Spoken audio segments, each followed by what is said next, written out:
namatayan din kami ng mga plants guys, just this month lang kasi hindi ko alam paano pa kami matatapos dito.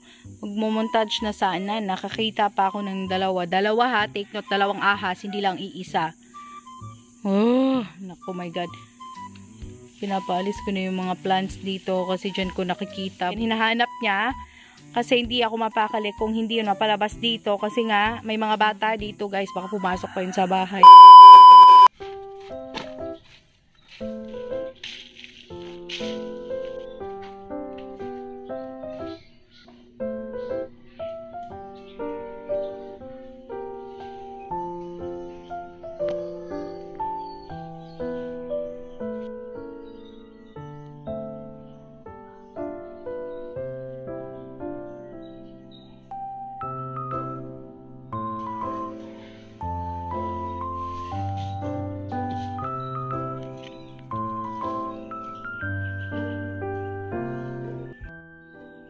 Hey guys! Welcome back to another PLANTZILLA video. For today's vlog, we have these philodendrons with colored foliages, and I do not know how do you call them in your place, but we usually call it tricolor, philodendron tricolor. And out of these pots that we have here, magpo-propagate kami ng dalawa. So yung isa maybe we will be giving out to someone, and yung isa naman may kasabayan talaga siya dito, which is that one na naka-air layering guys. So the other one, we didn't do anything about it kasi nung time na in-air layering namin siya, meron na yung mga roots. Soon we will be checking them kung ready for propagation na ba. Etong naka-air layering as well as this one na naka-mound layering guys. And if you are interested, just keep watching. But before that, please don't forget to subscribe, tap the notification bell so you'll be notified pag may bago kaming video. And if you are ready, let's begin!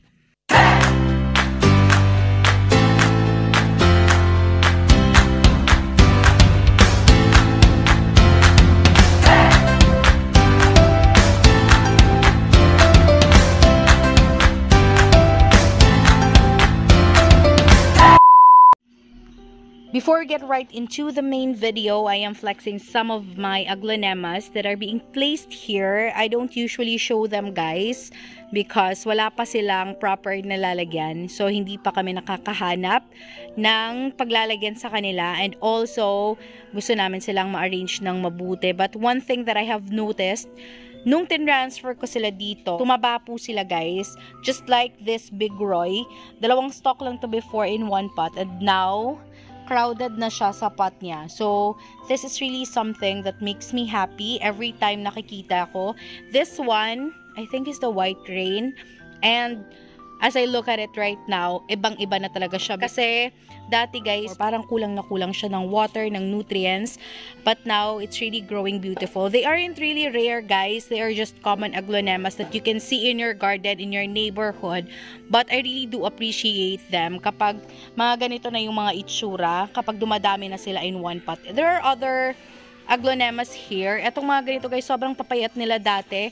Kaya nilipat ko sila dito because they were placed somewhere else here in the garden and hindi yata nila gusto yung lugar nila. Kaya palagi sila parang nauubusan ng dahon, nagsisilagasan yung mga dahon nila, ang papayat nila guys. But nung nandito na sila, sobrang big achievement for me na maging ganito sila guys. For us here, we don't just consider the potting media, the proper watering.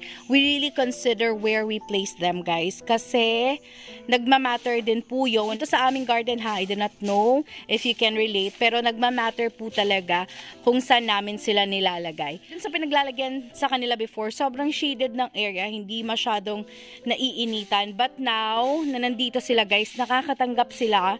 Siguro balance yung natatanggap nilang init and shade din every time. Kapag sobrang init naman, hindi naman sila tinatamaan, but they can get an ample amount of sunlight na siguro nagugustuhan nila. Kaya dumadami na yung mga dahon guys, and marami nang lumalaki. Yung mga plants, kahit hindi naman mamahalin, basta naaalagaan, sobrang ganda pa din po tingnan. So, I do hope you have your own stories to tell when it comes to growing your Agglonemas. Yung ibang Agglonemas na sa kabilang side, but itong mga Agglonema na nandito, sila yung mga napapansin kong tumataba.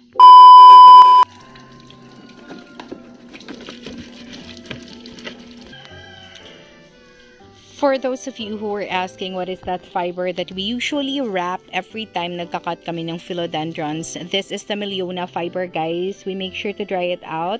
And of course, pinipili namin yung mga ganito na mukhang patay na talaga. So this isn't really compulsory and choice lang namin to, guys, to just make use of the fibers that we can get from our huge Miliona. So that's just it. We will be cutting this one. Ito yung may kasabayan, guys. And etong roots na to na merong sanga-sanga, ito yung naibalik namin sa soil. Syempre, nauna siyang magkaroon ng madaming roots, guys. Nagdedepende din kasi yon sa itsura ng pagtubo ng shoot. So yung isa medyo malayo sa soil, guys. Kaya hindi nagkaroon agad ng mga roots. Pero ito kasi siya, parang patagilid yung pagtubo niya. So once may lumabas na root, nakapag-reach out sa soil kaagad. Kaya marami na siyang roots ngayon. So, eto siya, guys. And we will be doing the basic propagation. The usual propagation that we usually do in our garden. Iba naman kasi yung dalawa na inihahanda namin doon kasi meron kaming layering na ginawa sa kanila. So, madali lang to, guys, kasi naka-out naman most of the roots that we need for this big shoot to survive. And we have prepared the pot. He is putting some coconut fiber. Of course, you have to make sure, guys, when you are propagating or when you will be choosing a pot for your plant, we have to make sure na madami yung holes niya for the excess water to come out easily. So, ngayon pa naman na tag-ulan, even though we aren't using soil anymore and we are more on soilless potting media, guys, yun din yung prepare namin for our propagation today. Still, we do consider the holes in our pot. So, itong mga ganitong klase ng pot, guys, they are really super cheap. There are even smaller ones, pero ito yung bakante. Alam nyo naman, nakita nyo kanina na hinuhugasan niya because those are recycled pots, guys. So, meron na silang previously nakalagay dyan, but I don't know where are they. Siguro na-transfer na din namin. Baka na-outgrow na yung mga pot na yan. So, super cheap lang yan and mabibili nyo kung saan-saan. Dito sa amin, sa gilid-gilid lang, maraming binibentang ganyan and even on supermarkets. Ito naman, guys, is something that I will be giving out to my colleague. So, I previously had one pot that I reserved for him. Ibibigay ko sana. Pero we ended up giving it away to someone else and mas maliit yon. So, mas okay itong isa na to kasi mas malaki. Kasi syempre naawa ko sa kanya, namatayan po siya ng tricolor. Kasi sobrang na-excite siya, nagkaroon ng tricolor. We water niya every day, which is something that you should not do. We must avoid overwatering our philodendrons, guys. Lalo na kapag hindi pa nakaka-recover, bagong tanim, bagong propagate. Usually, guys, it will really take time for them to recover and develop more roots. And kapag palagi mo silang dinidistorbo, palagi mo pang wino-water, in just a few days, mamamatay talaga. And we also have our fair share of stories na namatayan din kami ng mga plants, guys, just this month lang kasi sobrang palaging umuulan and I'm just so sad. Ayaw ko nga pinag-uusapan siya kasi nga hindi pa namin napapadami pero namatay na. So, baka on one of our future videos, ma-share ko siya sa inyo. Magkaroon ako ng courage na i-share what are they. Sobrang nanghihinayang ako, guys. Hindi naman natin hawak lahat. So, we have a lot of plants here and I'll try to get back what we lost soon, guys. Gagawin natin yan.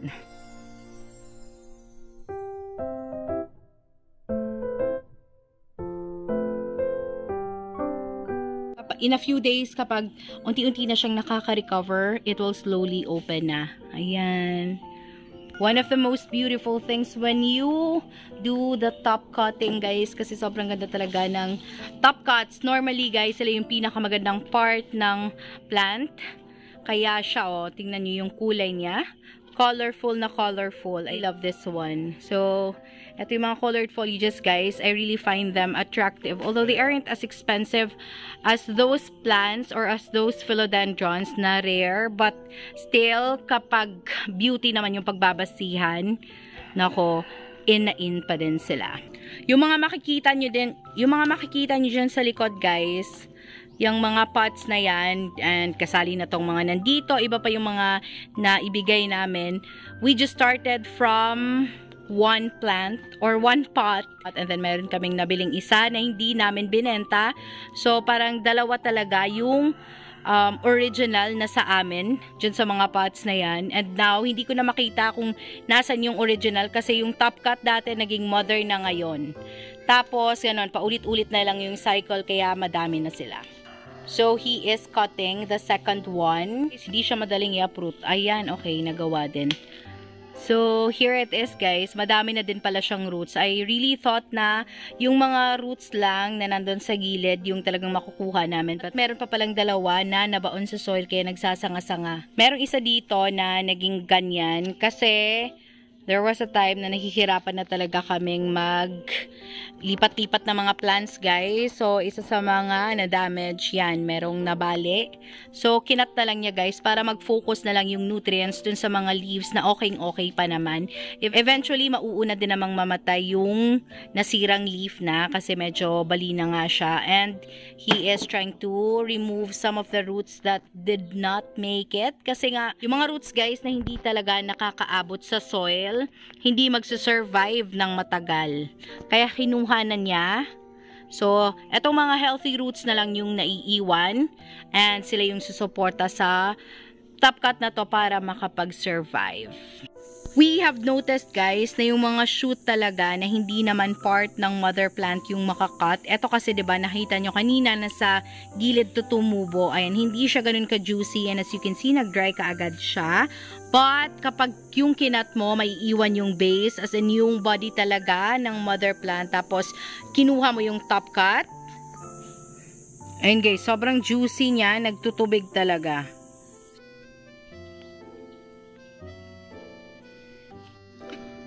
Shoutout po kay Ma'am Feli Eticio, kay Ma'am Rose Senas Paalisbo, to Kakaibang Nilalang from Quezon Province. Shoutout din po sa YouTube account ni Fish Eye, kay Ma'am Jane Bongcales, Arkitektong Hardinero, Era Ella, sino pa yung ibang usually nagko-comment talaga sa mga videos namin. Thank you so much for watching and for the continuous support. Maraming salamat. So, ito, nauuna na tong mas malaki, guys. I do hope that it's still gonna look as big as how it looked like before, nung nasa mother pa. Kasi, yung iba kasi, guys, pag napopropagate, parang lumiliit tingnan. Na-notice ko yon. Pero yung iba naman, siguro, I do not know, maybe dahil na-change yung pinaglalagyan. Yun lang kasi yung napapansin ko. Sa mga nagtatanong, what do we use for our aglonemas? Yung aglonemas namin, guys, they don't usually go totally soilless. Meron pa ding soil, guys. But soon, kapag meron kaming mga marerepat dito, lalo na kapag magre-rearrange na kami, so, papakita din namin yan sa inyo. And dun sa nag-request nga pala na sana ma-feature yung mga maliliit naming variegated anthurium foliage, abangan nyo po yan soon. Kasi, saka na namin sila ipapakita kapag lumalaki na sila. Or, na-video na ba natin yon? Na-video na. Maybe an update soon. Sobrang dali lang. And this is our first one. First one is done. Ayan. So, dun na tayo.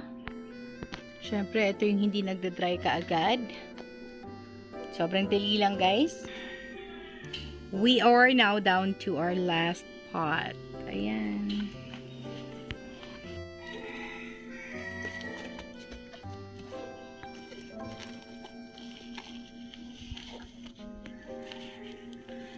So yun guys, sobrang dali lang niya. And I'll get to see you when we get right into the montage.